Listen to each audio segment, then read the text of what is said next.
you guys, it's me, Rachel, here with Senza Tempo Cane Corso. Oh, there's a pooper. So just got done worming the puppies and feeding them. They've been eating their puppy mash. The one female that had the pneumonia, the aspiration pneumonia, is right there with the blue collar, like the grayish blue collar. She's almost done with her medication. Doing very well. Belladonna, cut it out. Now. Vitani, get up. So, there you go. Today is day 2 of worming this litter. So, I'm worming a little bit earlier than I normally would, but I just want to give these guys a head start. It's safe to worm them at this age.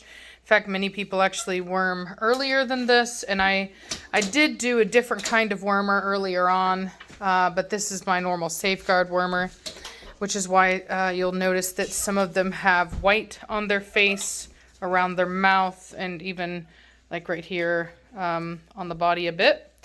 So that's the wormer. But anyway, they're all looking really good. I'm in love with this little female here with the white collar on. She has, thank you, Savannah. She brought me a chair. She has Mad Mortigan's face, which I absolutely adore. I also did notice that it looks like one of the females in here has brindle points as well. What is doing that? I don't know. Can you look? It's sucky. Which really sucks because I cannot breed a brindle pointed dog. As beautiful as they are, and in fact it is a historical color, especially the way you're seeing it here, although you'll see it more as they age.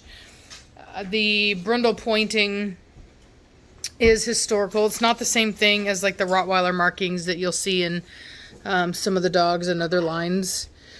But they don't even have any pointing on their eyes, on their chest, anything. It's just on the feet, which is pretty cool, if I do say so myself. Hi there. Pretty unique looking dogs. I have this one here too, another female that has, she has like a white snip on the nose, which most likely will, look, it's been fading out and it may disappear completely, but she has a lot of white on her, a lot of white on her chest, a lot of white on her feet, and the Corso is supposed to have very minimal white. In an otherwise perfect dog, or close to perfect dog, I probably wouldn't let it be such a big determining factor, but she is also smaller. Her muzzle is very narrow. So, anyway, so that kind of removes 2 females out of the group that I can really look at as potential breeding prospects. So, really, She's got a T on her chest. really, I'm looking at this pink collar blue female. She's like, hey. Looking at, she's like, look at me, I'm big, I'm strong. This other female that had the aspiration pneumonia, she's actually, I think, one of the biggest females, aside from this female that Savannah is holding here, which is, like I said, my personal favorite. Hello, and not just because she's black. She just has the Mad Mortigan face, which is personally, to me, it's very correct. It's very beautiful. I guess facial expressions on you guys. So, First up. oh yeah, always the first up, always ready to go. Rare. Yep. She's looking at you like, I'll beat you too. What's up? She's like, you want to fight? You want to fight? Want to fight? You want to fight? Look at that face right there. Look at that one. See that? That's a Mad Mortigan face right there. That's a Mad Mortigan face. Yeah, there are some really beautiful heads in this litter. Really gorgeous dogs. That's the thing I'm seeing the most. I mean, they're too young to see much else right now, unfortunately. So we're just gonna have to wait and see. And they were kind of behind. They're running a little behind as far as in their development, just slightly. I will say that that's one of the big reasons I'm worming them now, as I really want to get them free of all of that.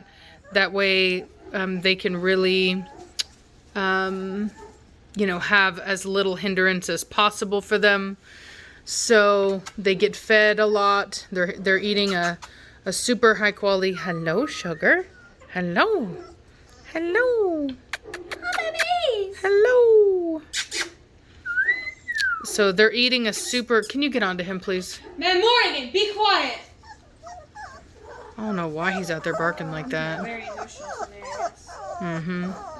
So anyway, so we're doing everything we can to kind of help them catch up. They're getting ample food, which you can see in their big fat bodies. They've got toad bellies. You got toad bellies. They just got done eating. Somebody's angry. Oh yeah, part of that is, you know, a bit of a worm belly whenever they get super round like that. But I mean, on the flip side, they are eating a ton.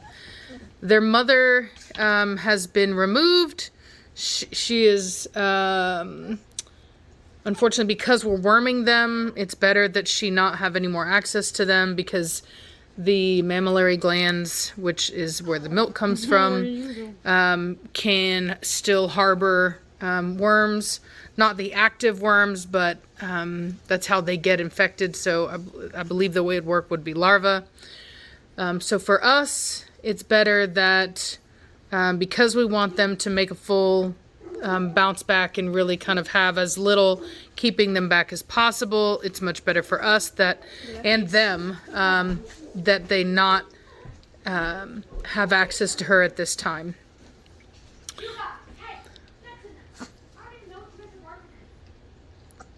Yeah, so I think they're barking at Blair. So oddly enough, Blair, as many of you will remember, Blair was the cat that we had that got out. She, Matt Mortigan, cut it out. He's trying to stick his head in the food bowl. So she has been on the property again. She had taken up residence at my neighbor's house across the street, and recently, over the last couple days, we've actually seen her on our property scoping out our chickens. Now, luckily, all of our chickens are big enough, and she's not a big cat, that they've been, yeah, they're chasing her away. Quiet, preacher. But nonetheless, I do think that the dogs are barking at her, and that's probably where a bunch of the racket is from. That's enough. Be quiet. I'm turning off the light. Yeah, there's a whole lot of chaos right now. Preacher, be quiet. So Preacher's in a kennel because we had to let Nirvana out to go to the bathroom. As many of you know, she was in heat. And then we brought her in and let Mad Mortigan out. And now Preacher needs to be let out, but we're not going to let him out right this second because I'm doing a video. So anyway, I've been really bad about doing daytime videos. I've had so much other stuff going on that sometimes it's hard to just stop what I'm doing and just make the time to do the video, even though I really do need to be. But anyway, I figured that I would at least get the time in to do a pup date. I've had some people that have been pretty antsy about wanting to pick their puppies, and I want to be very clear with everybody that I have first pick on male and female. Now, the male is not going to live with me. He is going into a co-own, but basically I will be picking both of the males, both male and female, from this litter for my program. And so I always need, time to pick the best puppy. Now, sometimes it's easier than other times. Sometimes the best puppy is pretty evident. Sometimes it's not. And so I always tell people it could be anywhere from 6 up to 7.5 weeks. Sometimes it's right at the line, but unfortunately, that's my burden as a breeder, because I'm not breeding for profit. I'm not just producing puppies for money. I'm actually breeding for myself, for my program, for the breed, and that means that I do have to choose the best dog that I can to consider or to continue carrying on the line. Which is kind of a breeder's way of, doing the, always trying to breed the best we can. So unfortunately, nobody can pick their puppies yet. I can say that obviously the brindle pointed puppies are not going to be picked. Pretty sure that that the white snip on the muzzle female will not be picked. So if you're attached to one of those, feel safe. I mean, I don't know that you'll get it because, like I said, there's a bunch of people in line. But if you're second pick and you like that, then hey, you know. And I will say the brindle pointed male is absolutely phenomenal. He's a gorgeous dog. He's a big dog, beautiful dog, just stunning dog. But unfortunately, you know, we just can't do it. So, yeah, Nirvana must really be in the heavy part of her heat right now because. But then again, he's been like that all day, especially like. Well, I know all day. Yeah, she's because he has not been acting like that. I put Zoe in a kennel that Nirvana was in, and that's probably why he thought that Zoe was in heat. Oh, that's right. Yeah, we had Mad Mortigan and Zoe out today, and Mad Mortigan kept trying to mount her, thinking she was in heat, and it was making her mad. And can you get onto them? Like the neighbors are not going to appreciate all that barking. I don't know why they're barking, but why don't you just bring them inside? The dogs. Why are they even outside? Because the puppies are gonna. Wait until you end your video to let the puppies. Oh. It's just velocity out there. All right. We normally don't keep the dogs out like that because I'm feeding them, so that's why. there's just no point, and B, I don't like to be a nuisance to my neighbors. I don't like to have a bunch of barking all the time. I like to keep it as hey Belladonna. I like to keep it as low key as possible. Alrighty. So anyway, all the puppies are sleeping anyway, so I guess I'll end this.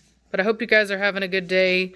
I'm gonna try to be better about uploading during the daytime so more people can see the videos, and you know, see all the dogs. Everybody's doing really well. You know, hasn't been any changes. Everybody's still here. But yeah, that's about it. So hope you guys are having a good day, and I'll talk at you later. Bye.